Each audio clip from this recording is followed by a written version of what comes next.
Look, I didn't really have that much fun with Sonic Frontiers. I'm sorry to start a video with that, since I know a lot of people had a blast with the game, but the game was certainly not bad by any metric, and technically it's one of the better 3D Sonic games. But as to why I disliked it, it's beyond any simple critiques, as in a lot of ways the game is pretty decent. For me, I think it's just the overall concept. Did we really need Sonic the Hedgehog to be in an open world reminiscent of Hyrule? Maybe I'm just a hater, but the idea didn't appeal to me, and this is coming from someone who's played over 250 hours of Breath of the Wild and Tears of the Kingdom. The worlds were flat, ugly, haphazardly thrown together, and most importantly to me, didn't really feel lived in, which is always what I look for in an open world or open area game. Since they oh so wanted to rip it off, let's look at an area in Breath of the Wild, right? You could say to yourself, this belonged here. This had a purpose in the world at one point, even if times have obviously changed. In Sonic Frontiers, you say, why the heck are there rails floating in the sky? Even within Sonic, right? This franchise used to take us to so many zany and unique video game environments, like casinos, Oil Ocean Zone, Starlight Zone. These were places that were beyond a grassy field or a piss-ugly desert. Now, one of my goals every time I make a Sonic video is try not to piss off as many fans as possible, and since that mission's already dead here, I've had a very complicated relationship with 3D Sonic games since Heroes. This one was overhated, but not great. This was abysmal. I hate motion controls. The combat section sucked. I hate motion controls. It's fine. Great, but it's more of a celebration than a unique video game. Identity Crisis, if it were a product, my friends. No one liked this game. I felt nothing, and yet here we are. Look, I'll admit I did have some fun with Frontiers. I'm not a monster. So I'm willing to say the game is probably good, but not for me. I mean, the levels were great. If you ignore that most of them were, reused from other Sonic games. I'm trying, guys. I'm really trying here. So really, since Frontiers released, since it was a commercial success, I've been dreading the future of the franchise because I know the next game will probably be Frontiers 2 and people will pop off and dance in the streets and say Sonic is so freaking back, and I'll have to sit out another 6 years hoping we get Adventure 3. Or really Heroes 2, but I'm actually alone on that one. But for all this talk about Frontiers, what if I told you that it wasn't actually the most recent 3D Sonic game? For those who don't really care about Sonic, you may squint in your screen and say, Jeff, what the heck? You then may look at my array of consoles and say, well, it can't possibly be on any of these. You're wrong. Apple Arcade.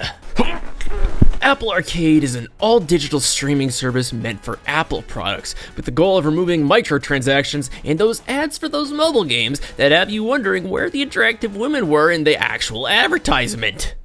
My friend says. It comes in fairly cheap, being only $6.99 a month. This economy? Sure. And thankfully, if you buy basically any Apple product, no, not that, you're almost certainly going to get some sort of deal, whether it be a free trial or hell, I got 3 months for the price of one. That last one doesn't feel that good.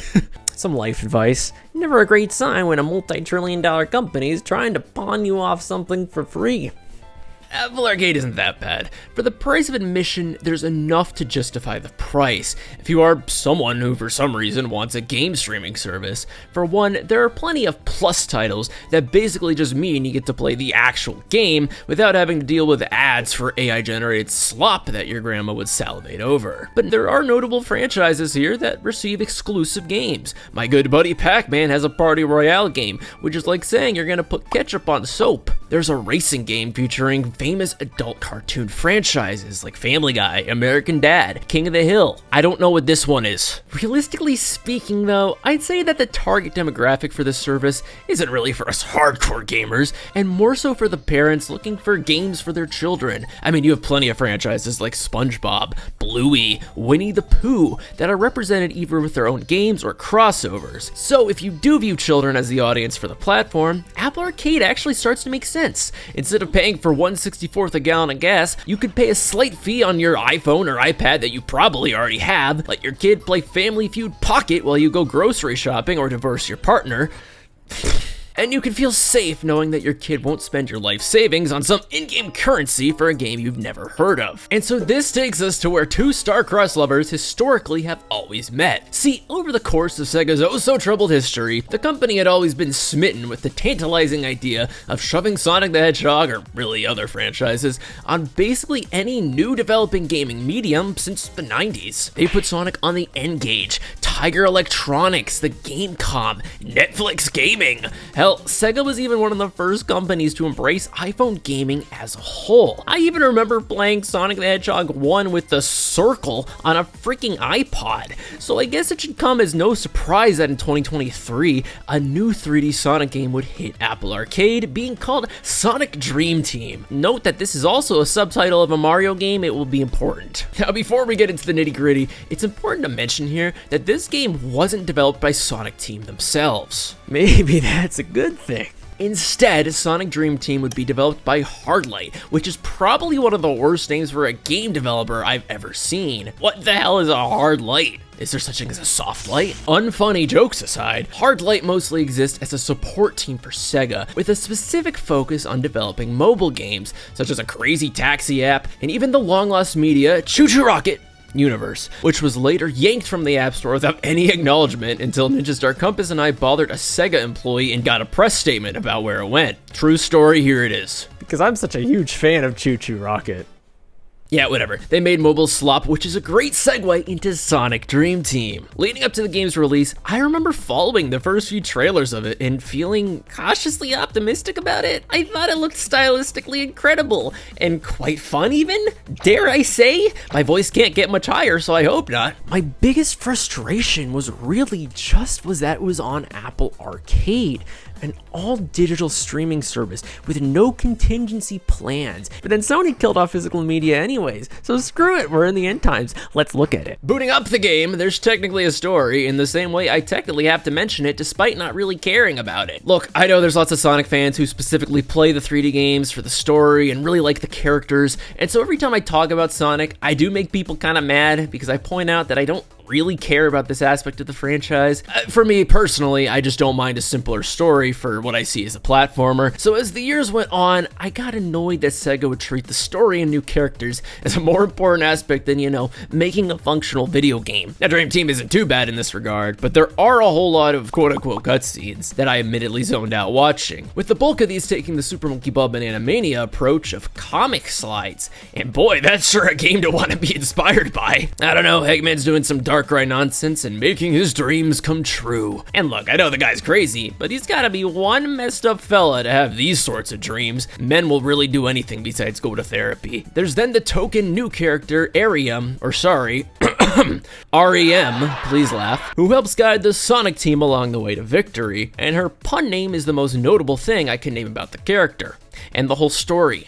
Does anyone really care about anything I'm saying right now? Firstly, let me just say that Sonic Dream Team is graphically one of my favorite Sonic games released in the modern era. Everything just looks fun, bright, and like the colors all just pop. There are bright oranges, bright greens, fun scenery floating in the sky. There's a cacophony of movements happening in a level like Ego City, which, is it Ego City or Ego City? Even small touches like damn bubbles and pills floating in the sky really gives this game a bright and distinct identity. Nothing in Sonic Dream Team feels flat, and everything is chaotic enough where you do get the feeling that this is actually sort of a dream world. So immediately to me, this game captures the exact feel and comfort I've been missing in Sonic games since really Sonic Heroes. Don't get me wrong, a good number of Sonic games have always looked decent graphically throughout the years. In fact, that was one of the highlights of the franchise for a while. Not that one. But when I say I miss having unique environments and zones, Dream Team works to fill that emptiness in my soul. There's not even a Green Hill zone here, or really any old zones, though each area definitely takes some inspiration from the past. Scrambled Shores is basically Seaside Hill. Dream Factory reminds me of the power plant zone's interiors. Ego City is reminiscent of the usual Eggman Victory Lap stages, though Nightmare Maze notably is pretty unique. I just really love this aesthetic. I feel like at a certain point, maybe starting as far back as Shadow the Hedgehog, the franchise began to take itself so seriously that the games became less and less fun to actually look at. Sonic Colors is probably the game that goes against that notion the most, as I always thought the game was beautiful, but every time I say something positive about this game, Sonic fans remind me that I'm supposed to hate it. So Sonic Colors, I guess, I don't know. But most importantly, above all else, Sonic Dream Team is actually fun to play.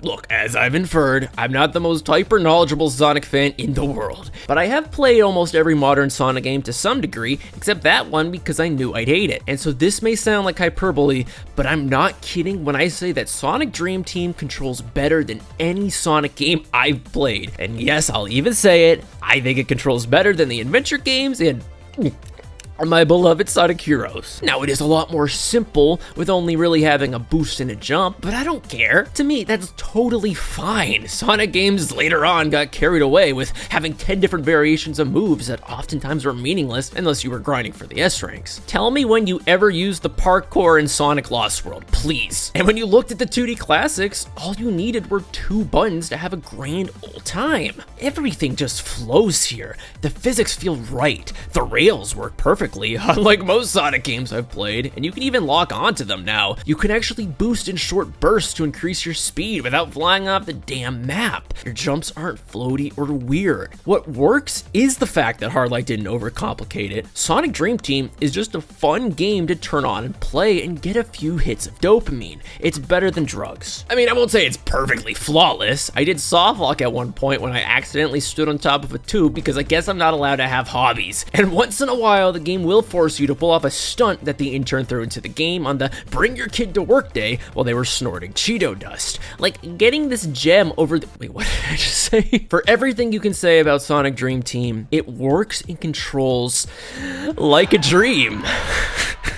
You have 3 sets of characters in the main story to play as. First up is Sonic and Amy, who are able to do the light speed dash with oh so conveniently placed rings in the air. Then there's Tails and Cream, who use flight to get to higher areas, a la Sonic Heroes. Boy, I'm mentioning that game a lot. And then there are Knuckles and Rouge, who can float in the area, which I guess is more like a la Sonic Adventure. Though quite honestly, their flight in the air does feel pretty weighty. I swear that the only games that ever got this mechanic right were Sonic Adventure 1 and 2. It starts off solid, but then you sink like a damn shit rock, as Knuckles famously once said.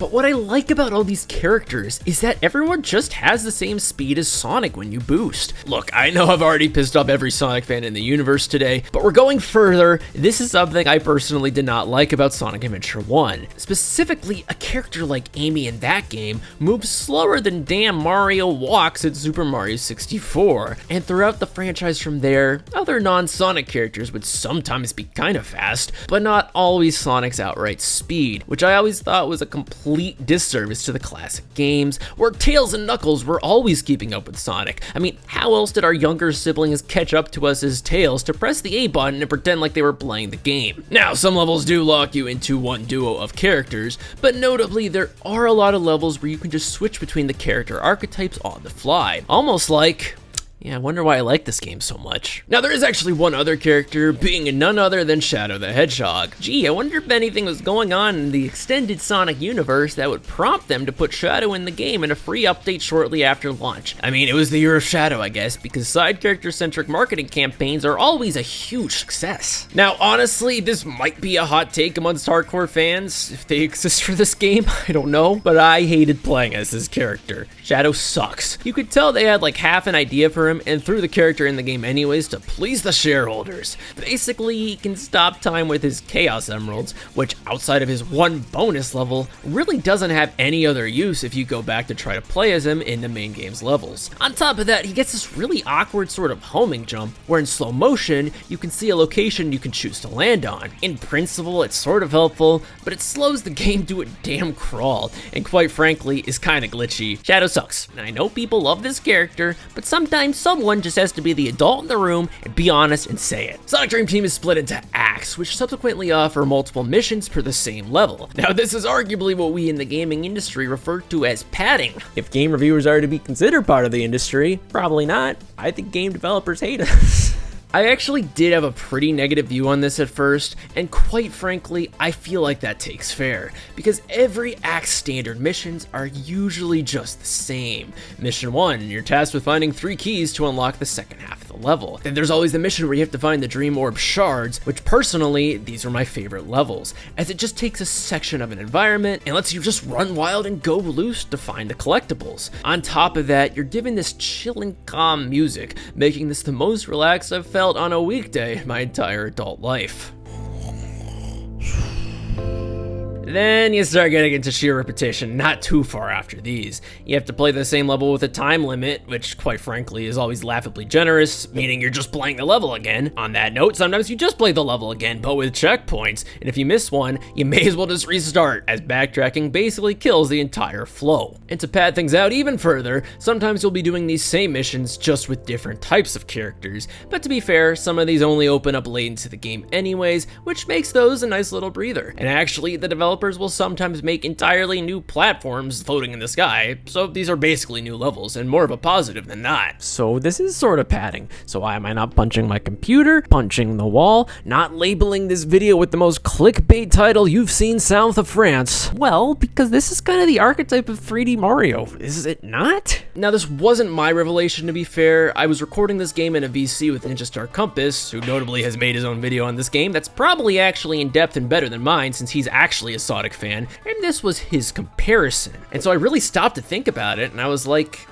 yeah, this is kind of what Mario 64 did. Now, I want to stop and say Mario 64, without a doubt, did this better. The worlds had more to see and do, and each star was actually unique, though common clusters of missions would be present throughout the adventure. Like, my point stands that sometimes you had to just beat the star in a faster time. Sometimes you needed to collect red coins. I mean, you were just in a sandbox and had to do something, is the point I'm getting at. And since Sonic Dream Team is just a game on a cheap streaming service that will almost certainly see a price hike at some point, making this video outdated, I'm willing to give the repetition and structure some sort of pass for that reason. Like, even if it's all structured around the same 10 or so levels, there are undoubtedly an endless amount of tasks you can do. There are these, I guess not purple coins from Super Mario Odyssey, I would say blue coins, but that's Super Mario Sunshine. All jokes aside, these are pretty much a verbatim ripoff of the Super Mario Odyssey purple coins, just having little hidden clusters of them throughout the level. And of course, Dream Team also contains the modern series staple Red Rings, which has 5 in each act. And Sonic Dream Team though, since each level is essentially a mini sandbox, they don't feel that punishing to hunt down or find. To progress the quote-unquote story, you need to collect a certain amount of Dream Orbs, which can be obtained by completing the missions or by finding the Red Rings. Now honestly, I didn't really go for any red rings or purple coins unless they were in my face,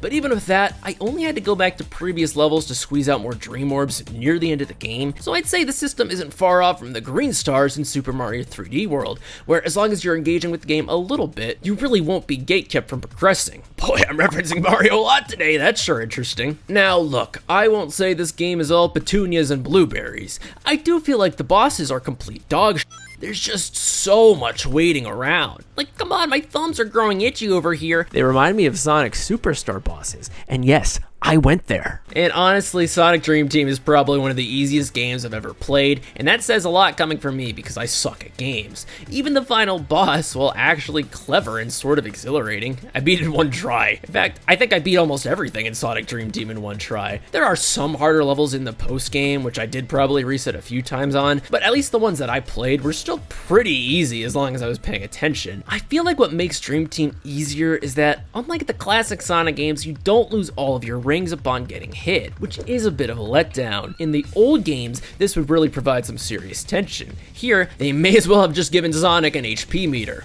Like Mario. Yes, Sonic Dream Team is like Mario, that's why it's actual good, okay? I'm just gonna say it, sue me. Now, given the length of this video, especially compared to some of my other reviews, you may wonder if I didn't really cover this game in depth, but really, Sonic Dream Team is an incredibly basic game and there's not much more to say. I mean, there are other elements to it, but it's mostly mobile game slop in the DNA, may, such as unlocking costumes, unlocking trophies. Tails gives you extra missions if you want to turn the game on every day until you're 85 in a retirement home, and of course you can maximize your ranking per level if you care about that sort of thing. But basically the game is incredibly simple. There's not much substance, but guess what, folks? It's an Apple Arcade game made on a ham and cheese sandwich budget. So tell me, there's just something I'm trying to figure out here. Why is it better than every 3D Sonic game released in the last 20 years? Sonic Dream Team is good. And I'm so freaking pissed off about it. I've never been mad about a company making a good product before, which shows no game developers can really win being reviewed on this show.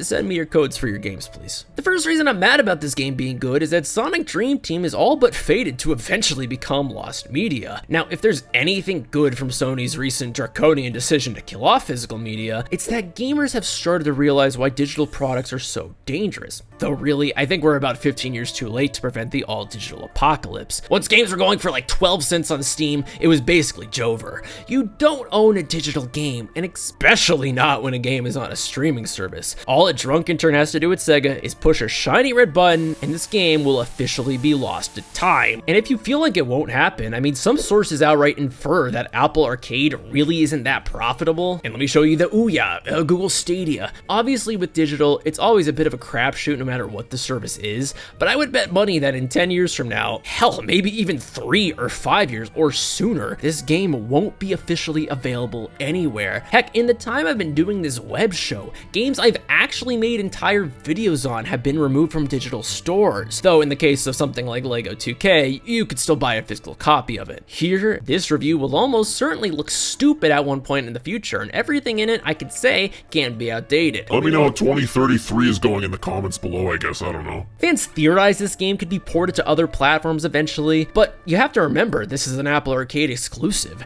Apple probably paid a substantial amount of money for the development and probably the marketing, so there's probably some corporate jargon baked into the contracts that would make that a challenge, but I don't really know. Even if for some reason it does make the leap to consoles or Steam, it's all but likely to be a $10 digital release, and I doubt there's going to be a true proper physical version of it, thus simply only delaying the inevitable. Even if Sega put it on the Switch too, we all know it would probably just be a key card. And even if people want to download this and back it up with whatever tools they have, 99.99% of gamers won't have the knowledge or capability or probably even desire to play it in the future. So I don't really count that as true preservation either. Sonic Dream Team is a dead man walking, and that's really sad because this game is good. But okay, even putting that aside, the second reason I'm beyond pissed is how come is it that Sega Hard Light, a company really known for making mobile games slop, put together one of the best Sonic games of the last 20 years. Now, harkening back to the beginning of this video, I know there's a lot of people who enjoyed Frontiers and even games like Forces.